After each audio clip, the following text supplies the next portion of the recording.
What's up, everybody? It's me, it's Alexis Maurice, and Trei Hollywood. And it is time for a new episode of The Wine Up. So go ahead and pour yourself a glass of wine. Tonight we're drinking on one of our favorites, low-hanging fruit, sweet red. Ladies, put on some lipstick. Fellas, use your lip balm, your chapstick, your Visine, whatever you use, put on your lips. Pull up a chair because we are about to discuss some hot topics. Some of the guys put on lipstick. Well, yeah, some guys put on lipstick too, a little lip gloss. Ain't nothing wrong with you, get your lips a little popping. Now, while we go ahead and take our first sip, make sure that you like this video on YouTube. Make sure that you go ahead and comment during the show. Let us know what you're thinking, if you agree, if you disagree, or what your opinion is. Go ahead and subscribe to this YouTube channel as well. And make sure that you share this video on Facebook, Instagram, Twitter, Snapchat, and all of the social medias, okay? Basically. Cheers. Cheers. Congratulations are in order to RyanSeacrest. RyanSeacrest, of course, media mogul, was actually announced as KellyRipa's new full-time co-host on Live with Kelly.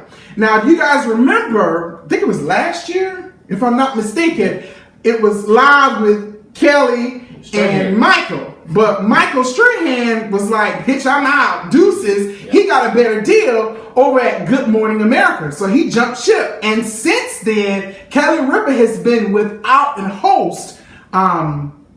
Actually, I think the thing with Michael's been going on for more than a year. Because it's been a year she's been kind of having rotating co-hosts in a sense. Well, I think it happened it's happened like the beginning of last year in the 2015. Something like that. Yeah, something like that. But RyanSeacrest has actually joined her at the table. What do you think about RyanSeacrest joining Kelly? I mean, this man gets checks. Yeah, he does. Checks on top of checks on top of checks. I mean, what do you think? I think it's a good move. Mm-hmm. I mean, I've never really seen him to be like an outspoken person. He's not been that person who's been a host of like shows or stuff like that. But to be on a live daytime television show, I don't know, it could be interesting. I mean, maybe this would be a time when he can finally come out the closet and be himself. Why does he have to come out the closet? Okay, what closet are you talking about here? The closet. Are you talking about the... He's trapped in the closet? Oh, see, no. I don't. Do you think RyanSeacrest is homosexual? Yes, I mean, he's homosexual. He is the most grinding homosexual other than Ellen DeGeneres in the United States of America. He's like the prettiest white boy ever. I mean, perfect teeth, perfect smile, perfect hair, dressed, of course, to the T all the time. I don't know how I feel about him being on this show. Because kind of similar to what you're saying, Ryan is that type of person. To me, he's very scripted. Everything about him is script. Everything is pitch perfect. But being on live TV, you have to have that personality. Do I think he can host? Absolutely. But RyanSeacrest is a very busy individual. He has his radio show, The Countdown. Yeah. He does the thing with, took over Dick Clark with the, rocking New Year's Eve. He produces like all of the Kardashian, that empire stuff when it comes to television. And he produces some other shows too. So he's just, I don't know how this is going to work out because he was on the West Coast, so now he's moving to the East Coast. Yeah. So we'll see how it goes. I just don't think you make time. People make time. Right. Kelly's married. She has children. Almost 50. She has lots of experiences. She's good though for her age. I ain't gonna lie. Ryan is just kind of like Ryan is just kind of like the single bachelor. Almost 45. Work grinds hard type thing or whatever. So I don't know. We'll see how this happens. I didn't watch Kelly. I didn't watch Kelly when Michael was on there. I would catch some snippets of it. I didn't watch that show since Regis and Kelly. Actually, the last time I think I really watched was Regis and Kathy Lee. Live with Regis and Kathy Lee. Right. I'm showing my age right now. Moving on. Did you hear about this Fyre Music Festival catastrophe? I mean, that... It was a disaster. It was the festival of horrors, actually. In my personal opinion. When I first heard about it, I thought that it was just somebody was spelling fire a different way. And I thought it was just really a fire. But shit, maybe it should have been a fire. It should have been a fire. It probably would have been a whole lot better off than what it was, what happened. Well, let me give you guys a backstory. Ja Rule and his business partner, Brian, had a bright idea to have a music festival in the Bahamas. So you guys, when we talk about music festivals, we talk about Coachella, we talk about, those types of big festivals. So they had the bright idea to have an exotic music festival. And they were saying that this festival would be, who, Billy? Billy McFarland. Billy McFarland, that's his name. They decided that this was going to be like a selfie person's dream or whatever. It's going to be in some exotic location, pretty water. They were going to have a gourmet chef. They were going to have appearances and performances by the Migos, Blink 182, some people from Good Music. Said that, this was going to be exclusive villas. You're going to be partying with rock stars on private yachts. Everybody's just beautiful. I mean, they really hyped this thing up. Child, everything went to hell. I ain't even going. I want to see. People, I want in on this because I thought about going, I want in on this class action lawsuit. The people made, and when I'm talking tickets, I'm talking about some of the VIP packages were up to like $250,000. You had people like Kendall Jenner, who was advertising it, Bella Hadid. Like, this was supposed to be the next best thing to Coachella. Child, when the people got there, like I said, it was the Festival of Horrors. Said that these villas that they were talking about were tents on the beach. Not only were the tents on the beach, but there was trash. There was seaweed everywhere. You had damn dogs running around barking at everybody. It was a disaster. And when we talk about food, they said it was going to have this gourmet chef from Maggiano's and, Jimmy Choo's or Uncle Chow's. They were supposed to have all the food. It wasn't going to be no McDonald's. It wasn't going to be nothing like that. Child, they had bread with lettuce and tomato. It was a disaster. Let me play devil's advocate. Is it possible? Oh, come on. Is it possible that maybe there was a storm brewing?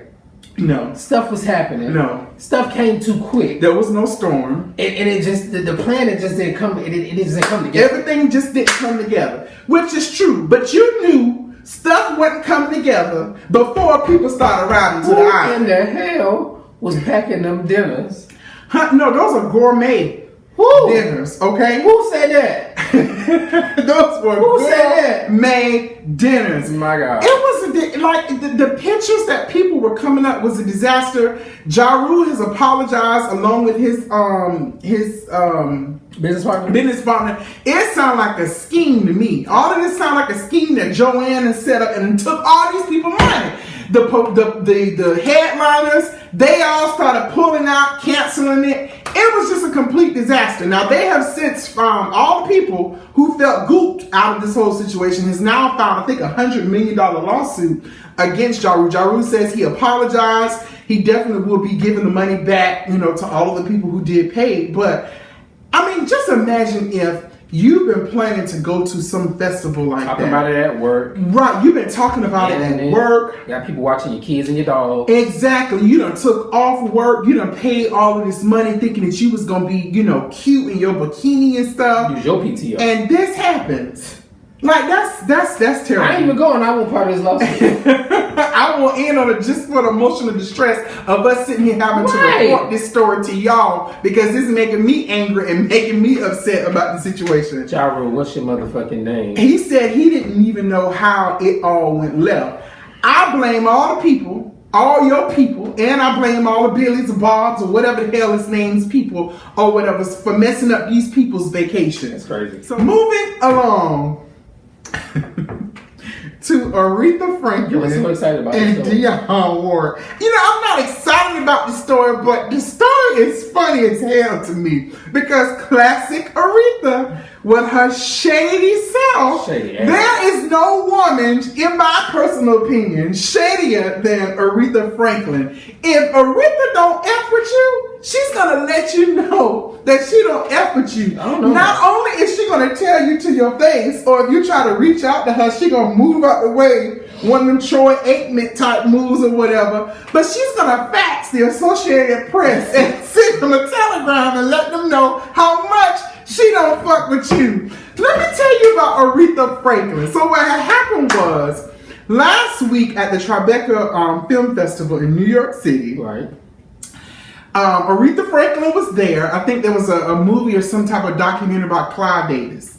So she went, and so was DionneWarwick there. So DionneWarwick, you was like, you know, hey Aretha, give me a hug. And Aretha was like, oh hell no. She was like, oh hell no. No the hell you ain't finna ask me for no hug or whatever. She said, you cannot be serious, Dionne. She was serious. She was dead serious. So she was like, huh, keep on moving, girl. And she paid Dionne dust. Now, what happened following the incident is that Aretha decided that she was going to send a telegram. She was going to send, she was going to fax over to the Associated Press. You remember the Associated Press? We used to talk about them when we was in college and school or whatever. They're still around, FYI. Clearly. Clearly, obviously, honestly, truly. But she sent the fax to them saying that she don't fuck with DionneWarwick, and here's why. So you guys remember back, 5 years ago when Whitney Houston passed away? Mm-hmm. So there was a situation at the funeral where Dionne was up and she was introduced, she was giving, saying some things about Whitney. She kind of was over the program. And what happened was she was introducing Aretha Franklin to come up and speak or sing or something of that nature. And she was like, ladies and gentlemen, I bring you Aretha Franklin. Well, Aretha wasn't present, and neither was she on time. Aretha had no intentions of attending the funeral because her ankles were swollen. She has some swollen feet. She has some swollen ankles and feet. Eating too much salt, Aretha cut back on the salt, girl. But on top of that, she already had a commitment to perform at, I think, Radio City Music Hall that evening. So she wasn't going to be able to make it back and forth. At her age, it's a lot to be traveling and things of that nature. So she wasn't there. Well, Aretha felt that Dionne was being messy when she introduced her because, Aretha has prided herself on being Whitney's godmother and all of this stuff. Well, if a musical icon is passing away and she's your godmother, why in the hell are you not at the funeral? Regardless of whatever contract you had, you're Aretha Franklin. You cancel on them bitches and you go to Whitney Houston's funeral. So she felt that Dionne was being messy, so that's why she don't mess with Dionne no more. Now, a lot of people are asking, why the hell did she wait to mention this now? It's been, 5 years? Right. She said it was just so much going on with Whitney and her death. She wanted to wait until everything calms down. It took her 5 years now, Mama Aretha. 5 years? But you decided, okay, now is the time for me to drop this bombshell that I don't fucks with DionneWarwick. What do you think about this situation, Trey? This is so hilarious. I'm sorry. Either Aretha about to drop another album, or a feature, right? Something.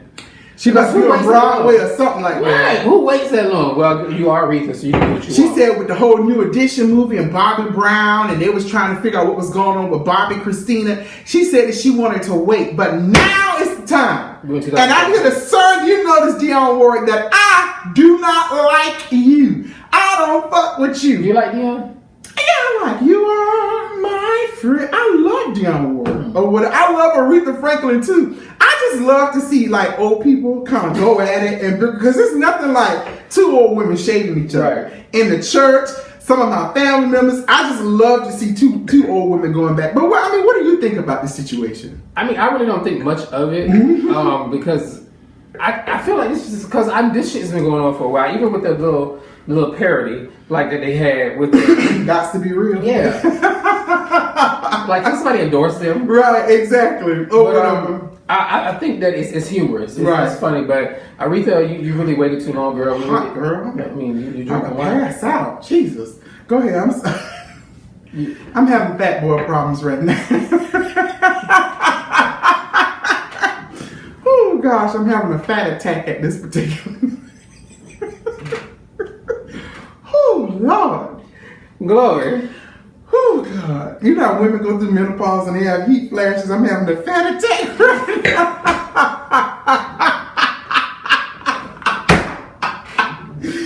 Oh God. Go ahead, Trey. I'm sorry. Are you done? Aretha girl. Smash this whole drama that you got going on with Dionne. Cause she got beef with everybody. Don't she though? Patti LaBelle. Nah, it's not right. I think she had a little issue with Mary J. Blige at one point too. Probably gonna have, next is gonna be an issue with Mariah. Mariah like, I don't know her. I don't. And girl, Mariah don't want to go back and forth with Aretha. Man, Mariah's messy. And you remember when ArethaFranklin was coming out? I think it was the Oprah Winfrey show. And so Patti tried to hold her because she was singing, like, and she blocked Patti LaBelle real quick. But she's always shaded Patti. Yeah, always. I mean, I don't understand why though. Child. So ZekeThomas. Is it ZekeThomas or ZekeThomas? No, it's shit. I don't know what it is.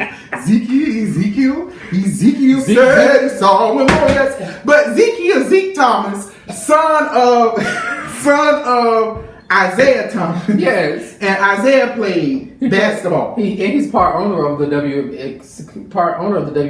Oh, I didn't know that. Yeah. Mm-hmm. Or whatever. But, legendary Isaiah Thomas's son, who's like a rapper, producer, DJ, type person. Yeah. He recently made headlines this past week because he revealed that he was sexually assaulted. No. Not once. No, he wasn't sexually assaulted. But twice. He was raped. Actually, you're right. He is using the word rape. Yeah. He was raped when he was 12 years old, and then he had another incident this past year, and he's 28 years old this year. So at the age of 27, this young man said that he was raped after an encounter with someone from Grindr. Now, for those of you who don't know what Grindr is, you know how Tinder is? I'll tell you. You know how Tinder is, the straights use Tinder, hookup site. Or POF, Plenty of Fish. Plenty of Fish or whatever. Well, Grindr is one of the gay people's applications that they use to mix and mingle and get to know with each other. Now, Grindr, it sounds very dirty. So most people go on these sites to do exactly what you think that the word says. They go on there to grind. They go up there to hook up. Just like Jacked and Adam for Adam and Black Gay Chat, all those things. But he, met up with someone and they went for a drink, and he said when he took a sip of the drink, he knew at that very moment, it was at that moment, that he knew he had fucked up. But he didn't think none of it. Right. He knew that it tasted funny, but he didn't really think anything of it. And the next thing he remembers is waking up. Mm-hmm. He was in a room with this gentleman. The gentleman was giving him some water. I had a great time with you. Let's do this again. Mm-hmm. But little did he know, or did he know that he said his ass was tore up. His hole was swollen. It was bleeding. All of that good stuff. And he had realized that he had been raped at that moment. What do you think about this? One of the things he said, which stood out to me and which is really factual, is that people don't talk about this. Especially in the homosexual community. Like, you don't have these conversations, you don't discuss it. Because a lot of people think that people are gay because they were raped. And it's not a discussion that you have. For me, I really feel bad for him because that makes you have trust issues and makes it hard to get in relationships, in future relationships, because you think that those people are going to harm you in that way. So you never think that somebody you're getting to know, because when he met this guy, he didn't just go hang out with him that first night. They hung out. Yeah, they were. So he was getting to know the guy, and then the guy hit him up one day and was like, "Let's go to this bar." And he said, "I've been there before. I DJ'd there before, so I was comfortable." But it's sad because that puts so much in you and makes you fear other things, and it takes a toll on you mentally, emotionally, and makes you feel that you're less than. To be honest with you. Because it's like, why didn't I defend myself? Why wasn't I able to defend myself? Why wasn't I able to control what happened? And it's not your fault because you were drugged. It's hard. It's hard. I feel bad for him. Yeah, he was saying that, being gay, but on top of being gay, but being a black gay man is already hard. So he was like, he wasn't very forthcoming with the fact that a black gay man was raped by another man. People don't really, when you think about two men engaging in sexual activity and then one of them considering it rape, a lot of people don't consider that rape, so they're afraid to come open and say that, I've been raped by another man. That's like saying, nigga, boy, please, what you mean you being raped by another man or whatever? Right. You a man, you can't be raped. Right. But there are some instances where people can be raped. To me, this is just a classic example of you just have to be really careful of the people who you decide to hook up with on these sites. Now, we all have hooked up with people, on these sites or whatever, but you just never know. You never know what you're dealing with or what you're gonna get. You can get a psycho. I remember my friend Jacoby,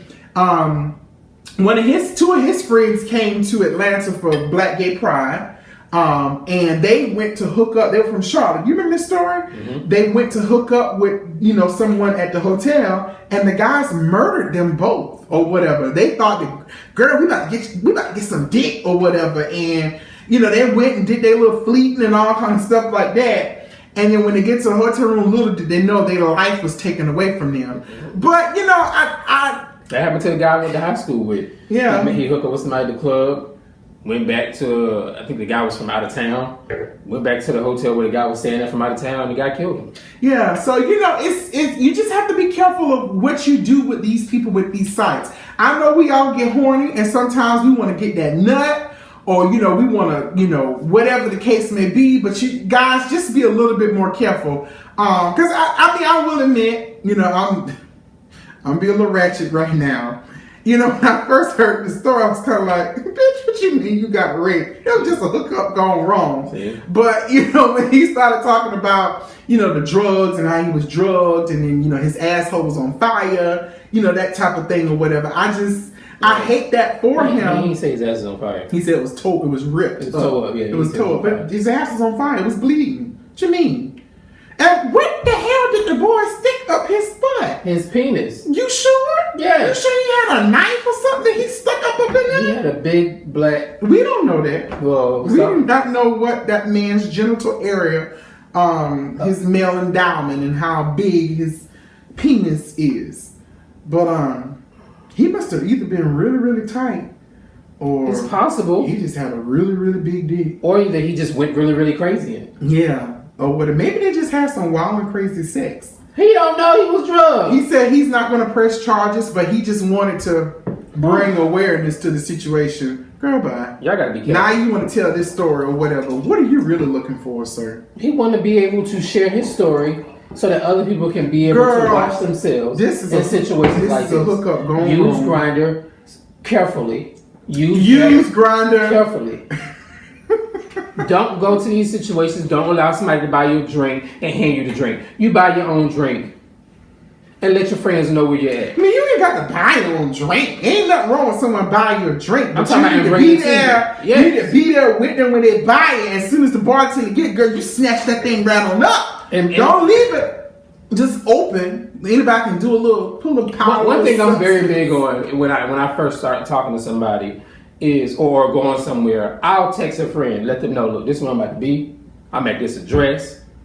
Because if something happened, I need a motherfucker to know, or I send my location, because it needs to be known. Y'all gotta be mindful of those. Y'all gotta be careful. Yeah, like sometimes, a lot of times we be like, I don't want nobody in my business or whatever. But usually when I'm going somewhere, if I'm going, if I'm feeling a little hoish, if I'm feeling a little thoughtish, and I invite someone over, or I go, on a whole stroll, or whatever the case may be, somebody knows where I'm at all times. Right. It may not be, it may not be this best friend, it may not be that best friend, it may be a good girlfriend. Somebody knows Maurice is going to do something. Yeah. So I encourage you guys, find you one person that you can tell, when you're going to do these things or whatever. Send the address. I used to, one of my little sons, I always used to tell them, send me the address of where you're going. Stop being so secretive about things or whatever. Just find that one person that you can tell, I'm going on a hookup. This is the address. If I go missing, girl, all y'all need to send a search. Matter of fact, don't send no damn search party. You come get me right now, because he gonna chop me up in little pieces and he gonna eat me. And if he eat me, he gonna have a good meal for at least